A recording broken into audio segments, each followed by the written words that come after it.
எழுதுனதுலயே எனக்கு ரொம்ப பிடிக்கும், நான் வந்து மெனக்கடலாம் இல்லை, ஆனா என் மனசுல இருந்து அப்படியே வந்துருச்சு அப்படின்ற மாதிரி? வார்த்தைனை உயிரின் வழியே பாட்டு தான். ஆஹா. மூக்குத்தி அம்மன் தான். அது ஆர்ஜே பாலாஜி தான் நன்றி சொல்லணும். ஏன்னா ஆர்ஜே பாலாஜி குறிப்பாக நான் சொல்லணும், எனக்கு சினிமாவில் நான் அடிக்கடி சொல்கிற விஷயம் ஒன்று இருக்குது. வெற்றி எல்லாருக்கும் பிடிக்கும், வெற்றி பெற்றவங்களை எல்லாருக்கும் பிடிக்காது.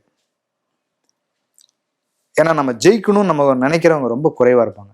ரொம்ப அலசி பார்த்தோம்னா, நீங்கள் சினிமா கற்றுக் கொடுத்தது என்னன்னு சொல்லி கேட்டிங்களா, அது உண்மையான ஆன்சர் இதுதான். நம்மளை ஜெயிக்கணும்னு நினைக்கிறவங்க ரொம்ப பேர் கிடைக்கவே மாட்டாங்க. ஸோ அப்படி ஒரு சிலர் கிடைப்பாங்க.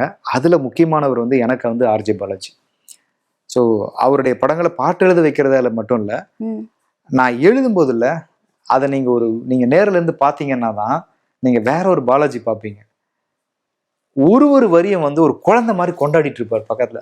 சார் சார் சான்ஸே ஐயோ சார் கொண்டீங்க சார், ஓடுவார், அங்க போவார், இங்க ஒரு சார். நமக்கே என்னடா இப்படி, நம்ம என்ன ஏன் இப்படி நம்ம சார் அதுக்கு மேல சார் நீங்க நம்ம ஒருத்தர் சொல்லுவோம், அது அவர் சார் அவருக்கு மேல சார் நீங்க. அது வந்து நம்மளை பாராட்டி பாலாஜிக்கு ஆக போறது ஒண்ணுமே கிடையாது. அவர் தான் எனக்கு வாய்ப்பு கொடுத்துருக்காரு.